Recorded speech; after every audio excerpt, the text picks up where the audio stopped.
ஹல்லேலூயா. கர்த்தர் நல்லவர், அவர் கிருபை என்றும் உள்ளது.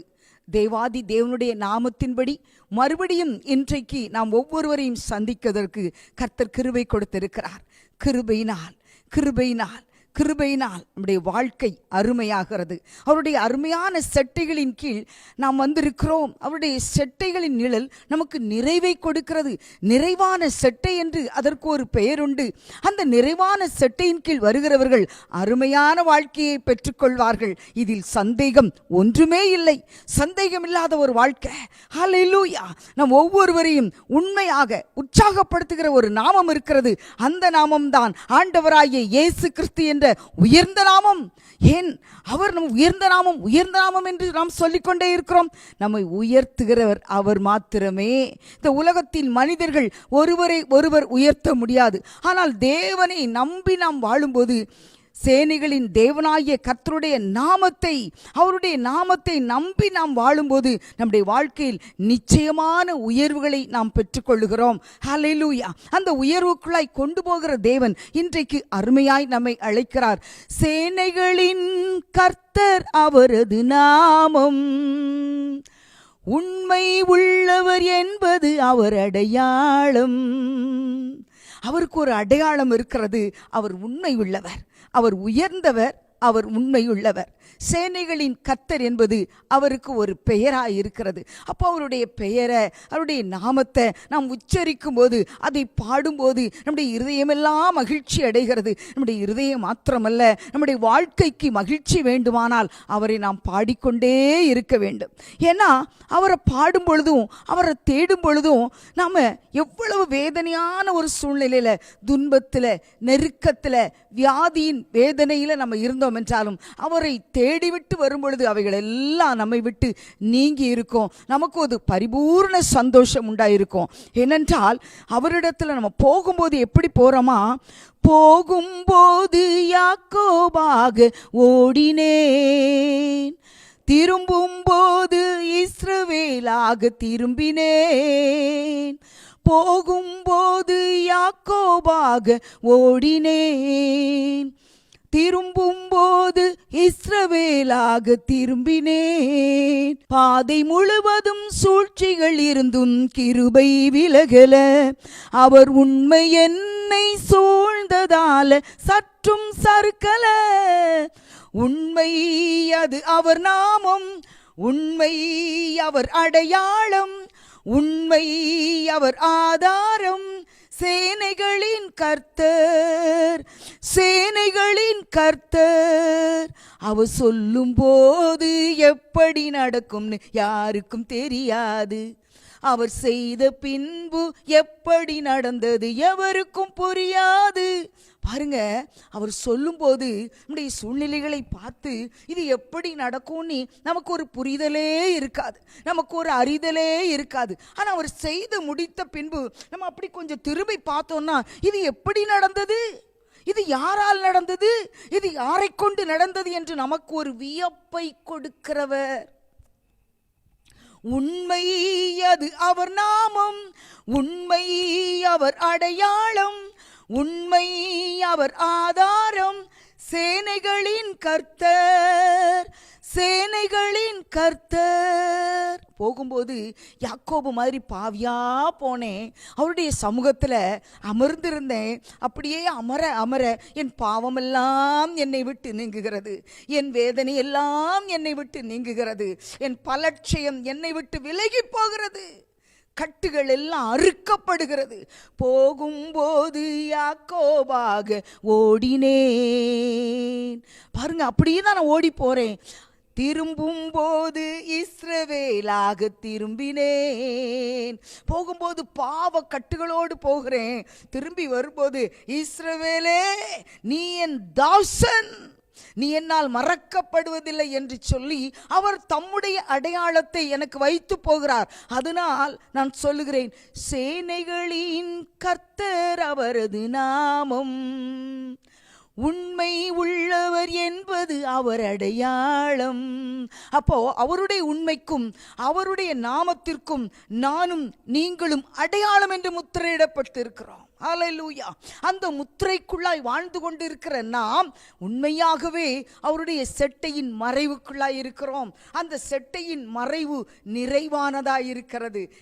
கிருபையினால அந்த மறைவுக்குள்ள நம்ம இருக்கிறோம். ஹல்லேலூயா. ஒரு அருமையான வசனம் பாருங்க, எபிரேயர் 10ஆம் அதிகாரம் 19ஆம் வசனத்தை வாசிக்கும் போது என் இருதயம் அதற்குள்ளேயே அமர்ந்து கொண்டது. அதுல 18ஆம் வசனத்துல ஒரு வார்த்தை இருக்கிறது, இனி பாவத்தின் நிமித்தம் பலி செலுத்தப்படுவது இல்லை. நீங்களும் நானும் பாவம் செய்தா அவர் ஏற்கனவே பலியாகி விட்டாராம். இனி பாவத்தின் நிமித்தம் பலி செலுத்தப்படுவது இல்லை என்ற வார்த்தை என்னை அப்படியே கொஞ்ச நேரம் நிறுத்தி விட்டது.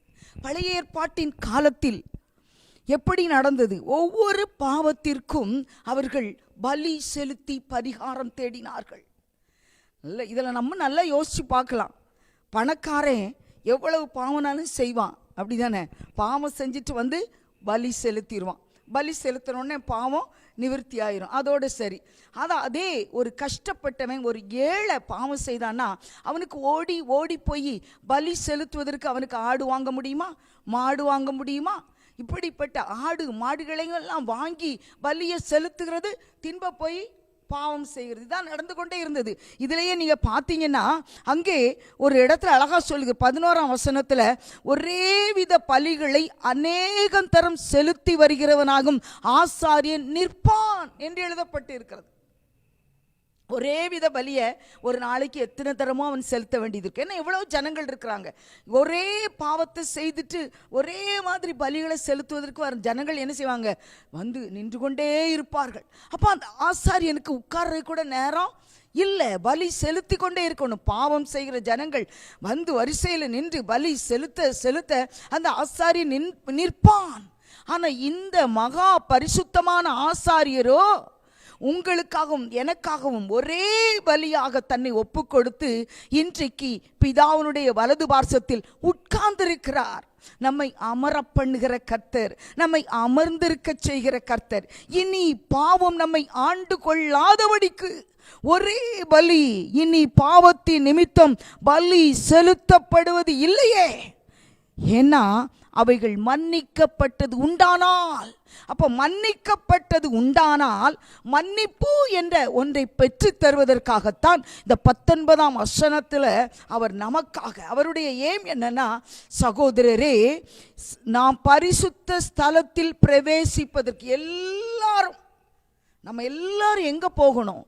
பரிசுத்த ஸ்தலத்திற்குள் கொண்டு போய் சேர்க்கப்பட வேண்டும் என்பதுதான் தேவனுடைய திருவுள சித்தமாயிருக்கிறது. அப்போ எல்லாரையும் கொண்டு போய் ஒரு இடத்துல சேர்க்கணும்னு ஒரே ஒருவர் ஒரே தரம் பலியிடப்பட்டார், அந்த ஆண்டவராகிய இயேசு கிறிஸ்து. அதாவது வெளிப்பிரகாரம், உட்பிரகாரம், பரிசுத்த ஸ்தலம், மகா பரிசுத்த ஸ்தலம். இப்போ எல்லாரும் எங்க கொண்டு போய் சேர்க்கணும்னு அவர் நினைக்கிறாரு? பரிசுத்த ஸ்தலத்திற்குள் கொண்டு போய் சேர்க்க வேண்டும்.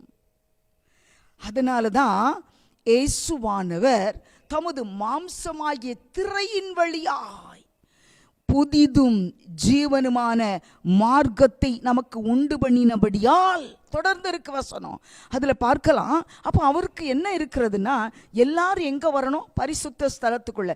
இன்றைக்கு வெளிப்பிரகாரத்திலிருந்து அவரை வழிபடுகிறவர்கள் இருக்கிறார்கள், உட்பிரகாரத்திற்கு வந்து வழிபடுகிற ஒரு கூட்டம் இருக்கிறது, பரிசுத்த ஸ்தலத்துக்குள் வருகிற ஒரு கூட்டம் இருக்கிறது. ஆனா மகா பரிசுத்த ஸ்தலத்திற்குள் கூட்டமாய் ஜனங்கள் நிற்க முடியாது. யார் மாத்திரம்தான் இருக்க முடியும்? தேவனும் நானும், தேவனும் நீங்களும். இதுதான் மகா பரிசுத்த ஸ்தலத்தின் அனுபவம். ஆனா இங்க பரிசுத்த ஸ்தலத்திற்குள்ளே ஜனங்கள் கொண்டு வரப்பட வேண்டும். முதலாவது அதற்குள்ள கொண்டு வரப்பட்டாதானே மகா பரிசுத்த ஸ்தலத்தை ருசிக்கணுங்கிற ஒரு ஆசை ஜனங்களுக்குள்ள வரும். அப்ப பரிசுத்த ஸ்தலத்துல உட்பிரவேசிக்கணும்னா பாவம் இல்லாதவன் தான் உட்பிரவேசிக்க முடியும். மன்னிக்கப்பட்டவ பாவிக்காக பரலோகம் இன்றைக்கு ஆயத்தப்படுத்தப்பட்டு இருக்கிறது. மன்னிக்கப்பட்ட பாவிகளின் இடம்தான் பரலோகம். அப்போ பாருங்க, அவங்க எல்லாரும் எங்க வர வேண்டியது இருக்கு? பரிசுத்த ஸ்தலத்திற்குள்ளே. அதற்காக ஒரு சரீரம் பலியிடப்பட்டது. தனது மாம்சமாகிய திரை, நமக்கும் பிதாவுக்கும் இடையில ஒரு திரை விழுந்திருக்கிறது. அந்த திரை இந்த மாம்சத்தினால் வந்த திரை. மாம்சம் பாவம் செய்கிறது. ஆதாம் ஏவாள் இருவரும் பாவம் செய்தார்கள் என்று ஈஸியாக நம்ம என்ன செஞ்சிடறோம், சொல்லிடுறோம். உண்மையாகவே பிதாவுக்கும் ஜனங்களுக்கும் இருந்த தொடர்பை புதுப்பிக்கும்படியாக ஆண்டவராகிய இயேசு கிறிஸ்து அவருடைய மாம்சத்தை கிழிக்கிறதுக்கு ஒப்பு கொடுத்தார். 2 இடம் பக்கத்தில் இருக்குது. நடுவில் ஒரு திரை போட்டாச்சுன்னா அங்கே நடக்கிறது இங்கே தெரியாது, இங்கே நடக்கிறது அங்கே தெரியாது. இப்படி தான் மறைக்கப்பட்டு இருந்தது. பிதாவினுடைய சமூகம் மறைக்கப்பட்டதாக இருந்தது. அந்த சமூகத்தை ஜனங்களுக்கு பிரத்யட்சமாய் தெரிய வேணும்னா அங்கே ஒரு பலி செலுத்தப்பட வேண்டியது அவசியமாக இருந்தது. அது எப்படி மறைக்கப்பட்டிருந்ததுன்னா, பாவம் என்கிற மூடுதிரை அங்கே விழுந்திருந்தது. அக்கிரமம் என்ற மூடுதிரை அங்கே விழுந்திருந்தது. அந்த மூடு திரை என்பதை என்னன்னு பார்ப்போம்னா, ஏசாயா தீர்க்கதரிசி அதை அழகா எழுதுகிறான். அதுதான் ஒரு பிரிவினை. ஏசாயா 59 அதிகாரம் 2ஆம் வசனம், உங்கள் அக்கிரமங்களே உங்களுக்கும் உங்கள் தேவனுக்கும் நடுவாக பிரிவினை உண்டாக்குகிறது. அப்போ அங்க பிரிவினையாகிய ஒரு திரைச்சீலை அங்கே மறைந்திருக்கிறது. யாருக்கும் நமக்கும் இடையில, பிதாவுக்கும். உங்கள் பாவங்கள் உங்கள் அக்கிரமங்கள் அவருக்கும் நமக்கும் இடையில பிரிவினையை உண்டாக்கி இருக்கிறது. பிரிந்திருந்த நாம் இப்போ 2 பேர் பிரிந்திருக்கிறாங்க, அவர்கள் கூடிக்கொள்ள வேண்டும். ஆண்டவர் அழகா சொல்வாரு, ஐக்கியமா இருக்கிறதா ஆண்டவருக்கே பிடிக்கும். ஆண்டவர் சகோதரர் ஒருமித்து வாசம் பண்ணுகிறது. அழகாய் வேத வார்த்தைகள் ஒருமித்து வாசம் பண்ணுகிறத ஐக்கியத்தை குறித்து அதிகமாய் பேசும். அப்போ ஆண்டவரும் பிரிந்திருக்க விரும்புவாரா? ஐக்கியத்தை விரும்புகிற ஆண்டவர், நம்மோடு கூட ஒருமனமாய் இருக்க விரும்புகிற தேவன், நம்மோடு கூட ஐக்கியமாய் விரும்புகிற கர்த்தர். அவர் அதனால தான் அந்த பிரிவினையாகிய நடுச்சுவரை உடைக்கும்படிக்கு அவர் விரும்பினார்.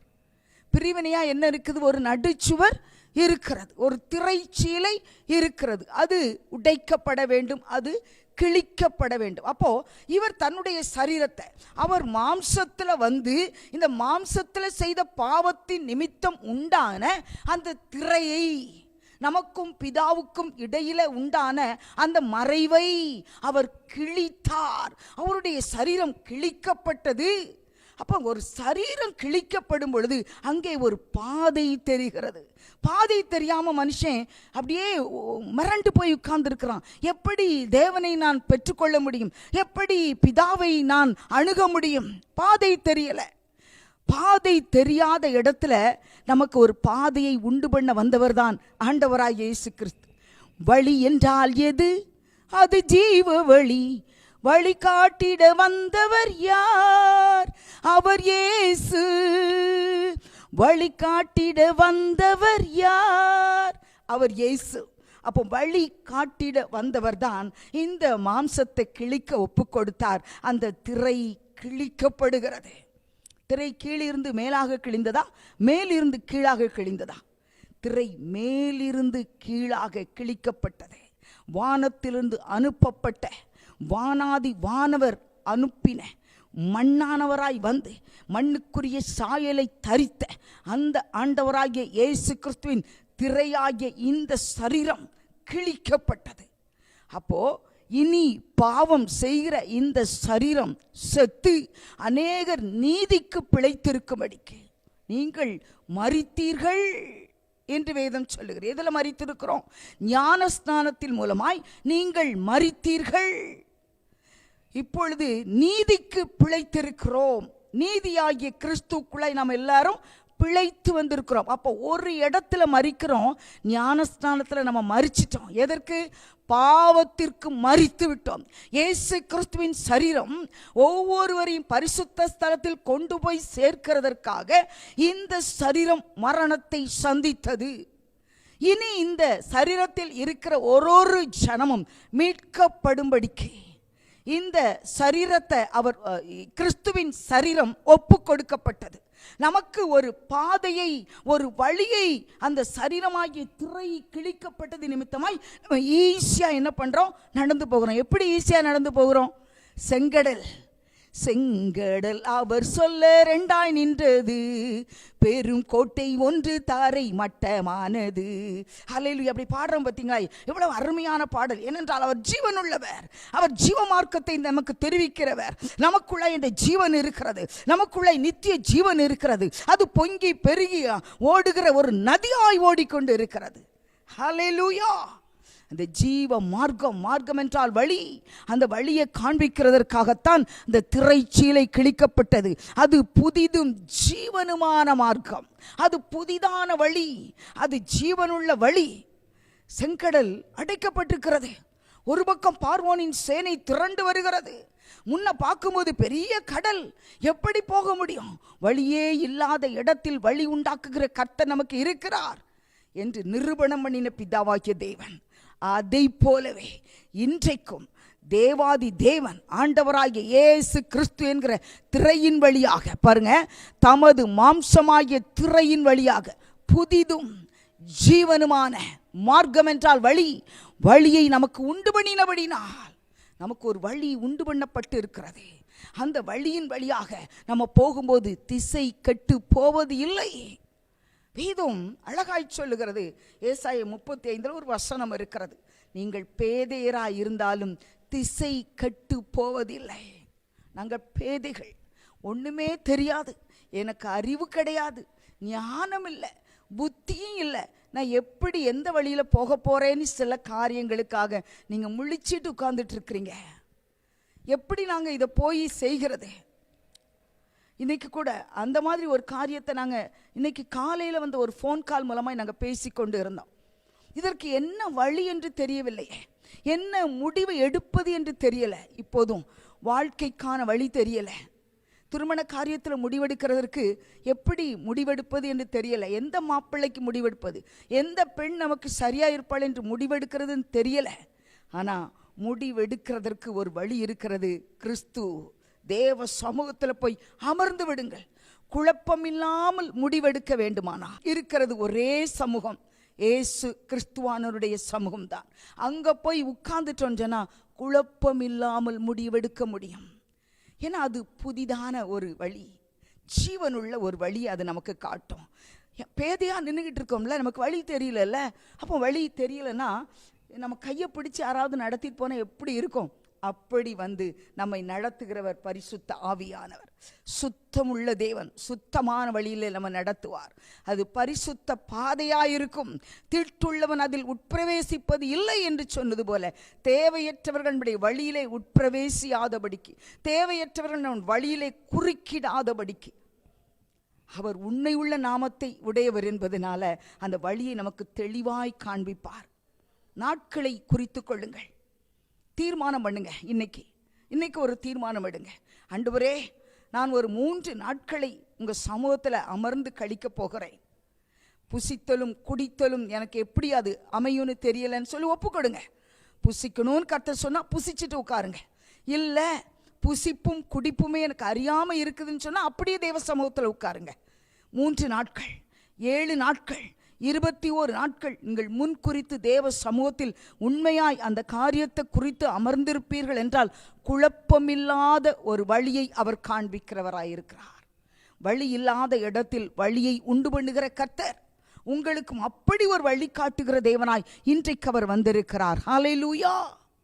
ஏன்னா அந்த மார்க்கத்தின் வழியாய் அந்த வழியாய் நம்ம பிரவேசிப்பதற்கு அவருடைய இரத்தத்தினாலே நமக்கு தைரியம். ஒரு வழியில் போகணுன்னா பொது வழியில் எல்லாரும் போகலாம்.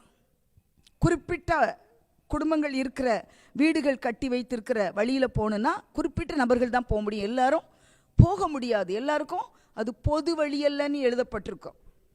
பொது வழியாக தான் எல்லாரும் போக முடியும், பொது வழி இல்லாத இடத்துல எல்லாரும் போக முடியாது. அப்போ குறிப்பிட்டவர்களுக்கு ஸ்பெஷலாக உள்ள இடங்களுக்குள்ளே நம்ம போகணுன்னா ஸ்பெஷலாக உள்ளவங்க மட்டும்தான் போக முடியும். இன்றைக்கு ஆண்டவர் சொல்கிறாரு, நமக்கு ஒரு தைரியம் இருக்குது. எதுக்கு? அந்த புதிய வழிக்குள்ள, அந்த ஜீவனுள்ள வழிக்குள்ள நம்ம போகணும்னா அங்கே ஒரு மார்க்கம், அங்கே ஒரு வழி இருக்கிறது. அந்த வழியாய் போகணுன்னா நமக்கு ஒரு தைரியம் வேணும். தைரியம். ஏன்னா இது என் வீடு, என் வீட்டில் உள்ள வழியில் நான் எப்படி போக முடியும்? தைரியமாய் போக முடியும். இயேசு கிறிஸ்து தம்முடைய இரத்தத்தை சிந்தினபடினால அந்த வழியில போகிறதற்கு நமக்கு தைரியத்தை கொடுத்திருக்கிறார். தைரியம் வேணும். அப்போ அப்படிப்பட்ட தைரியத்தை கொடுத்த கர்த்தர் இந்த சரீரத்தின் மீட்பை குறித்து அவர் நிறைய நமக்கு பேசி இருக்கிறார். இந்த சரீரத்தில் ஒரு மீட்பு வேணும். நம்முடைய அக்கிரமங்கள் பிரிவினை உண்டாக்கி இருக்கிறது. இந்த பிரிவினையாகிய நடுச்சுவரை உடைத்து என்ற வார்த்தை எபேசியர்ல வருகிறது. அப்போ அந்த வழியை நமக்கு அவர் எப்படி கொடுக்கிறார்? தன்னுடைய மாம்சத்தை கிழிக்க ஒப்பு கொடுத்து அந்த வழியா நீ போ, இரத்தத்தை கொடுத்து இரத்தத்தின் நிமித்தம் தைரியம் உண்டாக்குகிற தேவன். பழைய ஏற்பாட்டின் காலம் வேற, புதிய ஏற்பாட்டின் காலமே வேற. பழைய ஏற்பாட்டில் தண்டனை, பழைய ஏற்பாட்டில் எப்போதுமே பலி செலுத்துதல். இங்கே அப்படி இல்லை. அங்கே நின்று கொண்டிருந்தான் ஆசாரியன், இங்கே மகா பிரதான ஆசாரியர் பிதாவின் வலது பார்சத்தில் அமர்ந்திருக்கிறார். பிரியமான பிள்ளைகளே, ஹல்லேலூயா. அதே போல ரோமர் 8ஆம் அதிகாரத்தில் 23ஆம் வசனம் பாருங்க. ஆவியின் முதற் பலன்களை பெற்ற நாமும் கூட நம்முடைய சரீர மீட்பாகிய புத்திர சுவிகாரம் வருகிறதற்கு காத்திருக்கிறோம். சரீர மீட்பு மிகவும் முக்கியமாக இருக்கிறது. சரீரத்தில் ஒரு பெரிய விடுதலை நமக்கு இருக்கும். இப்போ நமக்கு உடம்பு சரியில்லைன்னு வச்சுக்கோங்க, வியாதி வந்துருச்சு, ஏதோ ஒரு டிசீஸ் வந்துச்சு, ஒரு சிக்னஸ் வந்துருச்சு, ஒரு சிக்னஸ் ஈவன் ஒரு ஃபீவர் வந்துச்சுன்னா கூட நம்ம வேலைகளை நம்ம ரெகுலராக செய்ய முடியாது. ஈவன் நம்மளால் உட்கார்ந்து ஆழமாக பைபிள் வாசித்து தியானம் பண்ண முடியாது. தேவ சமூகத்தில் உட்கார்ந்து அப்படி நம்மை மறந்து ஜெபிக்க முடியாது. மகா பரிசுத்த ஸ்தலத்தின் அந்த அந்த அனுபவத்தை நம்ம அனுபவிக்க முடியாது. காரணம் என்னன்னா, ஏதோ ஒரு விதமான வலி, ஏதோ ஒரு விதமான வேதனை நம்முடைய சரீரத்தில் இருக்கும்போது சரீரம் மீட்கப்படலை. நம்முடைய சரீரம் இன்னும் மீட்கப்படலை. வியாதிக்குள்ள அது பிடிக்கப்பட்டு இருக்கிற வியாதி என்ற சிறையிருப்பில் அது இருக்குது. அப்போ இந்த வியாதி என்கிற சிறையிருப்பை உடைப்பதற்கு ஆண்டவர் அழகா சொல்ற சரீர மீட்பு, இது ஒரு புத்திர சுவிகாரம். அப்போ அந்த புத்திர சுவிகாரத்தை நாம் இன்னும் சரியாய் அனுபவிக்க முடியவில்லை. இதை அனுபவிக்க முடியாம தான் ஆங்காங்கே அசுத்த ஆவிகளும் பிசாசின் கிரியைகளும் சரீரத்தை தொட்டு கொண்டு இருக்கிறது. ஆனால் இந்த சரீர மீட்பாகிய இந்த புத்திர சுவிகாரத்தை நாம் முழுமையாய் அனுபவிக்கும்படிக்கு பரிசுத்த ஆவியானவர் நமக்குள்ள ஊற்றப்படுகிறார். காரணம் என்ன? திரைமறைவில் வைக்கப்பட்டிருந்த அத்தனை ஆசீர்வாதங்களும் அந்த திரை கிழிக்கப்பட்டபடினால் நமக்கே அது சொந்தம். திரைமறையில் வைக்கப்பட்டிருந்த ஆசீர்வாதங்கள் அத்தனையும் நமக்கு சொந்தமாய் தந்திருக்கிறார். அது புத்திர சுவிகாரமாய் இருக்கிறது. காரணம் என்ன? அவர் உண்மை உள்ளவர். அவர் உண்மை உள்ளவர். சேனைகளின் கர்த்தர் என்பது அவருடைய நாமம். உண்மை உள்ளவர் என்பது அவருடைய அடையாளம். அப்போ அவர் அந்த அடையாளத்தின்படி இன்றைக்கும் அவர் சொல்லுகிறார், இனி நீ பலி செலுத்த வேண்டுவது இல்லை. ஆனா ஒண்ணுங்க, பலி செலுத்துவது வேண்டியது இல்லைன்னு நம்முடைய இஷ்டத்துக்கு நம்ம வாழ முடியாது. காரணம், இந்த சரீர மீட்பை பெற்று தந்தது ஒரு சரீரம். அந்த சரீரம் எனக்காக கிழிக்கப்பட்டு இருக்கிறது என்ற நினைவு நமக்கு வேணும். அதனால தான் அவர் சொன்னார், என் மரணத்தை நினைவு கூறுங்கள். அவருடைய மரணத்தை நம்ம நினைவிலே வச்சிருக்கணும்ன்றார். எதற்காக? நீ இந்த தவறை செய்யக்கூடாது என்பதற்காக நான் மரித்தேன், ஆனால் சதா காலங்களில் இப்போது உயிரோடு இருக்கிறேன். அப்ப இந்த தவறை செய்யாம அனுதினமும் நம்மை சரிப்படுத்தும்படிக்கு தினந்தோறும் நம்மை நாமே சரிப்படுத்தணும். நம்முடைய வார்த்தைகளில் தவறுகிறோம், நம்முடைய சுபாவங்களில் தவறுகிறோம். ஆனால் அதை தினந்தோறும் நம்மை சரிப்படுத்தி கொண்டே வர நாம் தேவனுடைய பிள்ளைகளாய் அவரோடு கூட இணைக்கப்பட்டவர்களாய் எப்பொழுதும் இருப்போம் என்பது சந்தேகமே இல்லை. ஒன்று மாத்திரம் நினைவில் வைக்கணும், எனக்காக ஒரு சரீரம் கிழிக்கப்பட்டது, எனக்காக ஒரு சரீரம் சிலுவையில் தொங்கினது, எனக்காக ஒரு சரீரம் சிலுவையிலே தொங்கினது, எனக்காக ஒரு மாம்சம் முழுவதுமாய் கிழிக்கப்பட்ட, நான் எங்க போகக்கூடாதுன்னு பிசாசு தடை வைத்திருந்தானோ, என்னுடைய ஆசீர்வாதத்தின் வாசல்களை பிசாசு பூட்டி இருந்தானோ, அந்த வாசல்களை எல்லாம் திறக்கும்படிக்கு அந்த சரீரமாகிய திரையின் வழியாய் இயேசு கிறிஸ்து எனக்கு புதிய ஜீவனுள்ள மார்க்கத்தை உண்டு பண்ணி என்னை தைரியமாய் நடக்க பண்ணிவிட்டார்.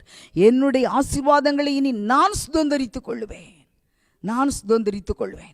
என்னால் சுதந்திரித்துக் கொள்ள முடியுங்கிற நம்பிக்கை நம்முடைய ஒவ்வொருவருக்கும் வரணும். தனிப்பட்ட விதத்தில் வரணுங்க.